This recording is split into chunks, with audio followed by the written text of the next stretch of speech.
our guest on the show and Pete Sampson.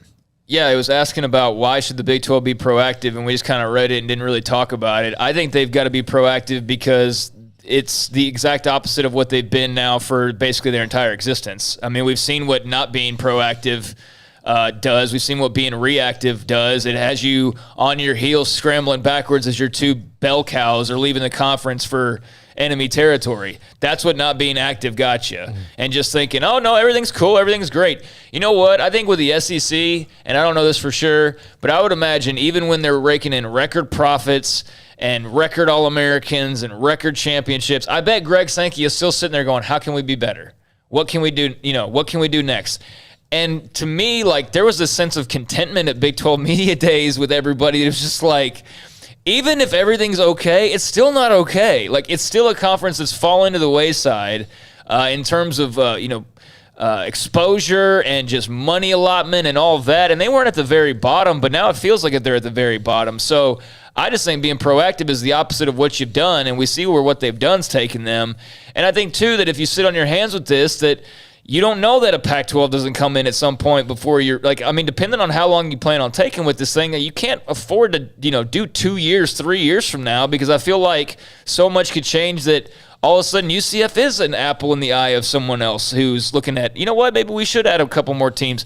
I just don't think you want to be left out in the cold. And by doing nothing, I think you leave yourself out in the cold. That's why I say you got to be proactive. That doesn't mean announcing next week somebody's in the conference, but because of the buyouts, because of the amount of time it will take to translate, your schedules and your affiliations and all of that, you kind of do have to do it relatively somewhat soon. You can't really afford to make this like a 5 or 6 year process to announce nothing or something. It's got to be, I would think, relatively in the near future. I think they have to have something that they put out there that's positive, that is also basically all but official by sometime the middle, late October. That's me. I think that, I don't know why I picked that date. That's just me. No, I think they've got 4 to 6 weeks to figure it out. I mean, because they've had, look, at least give them a little bit of a grace period in the fact that, Big 12 Media Days, like Craig said, everything was hunky damn dory. I mean, should have known. We should have just known. Like, hey,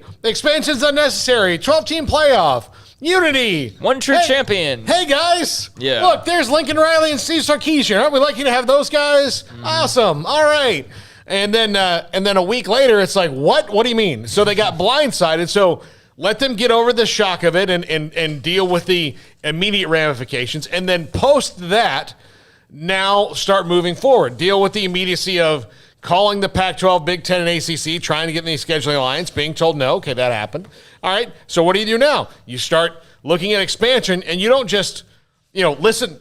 The last people they should listen to are people like us. I mean, we don't really know anything. I mean, I say that, but I mean, we're not, experts. We're not decision makers. Yeah, decision makers. So Matt in DC, spot on, Craig. We have to be like Saban, who was watching game film for next year on the flight back from a national title win. Yeah. Big 12 needs to be getting better.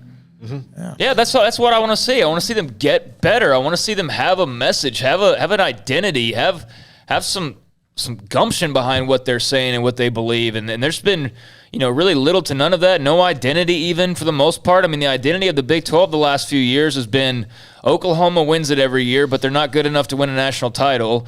Texas is down, up, down, up.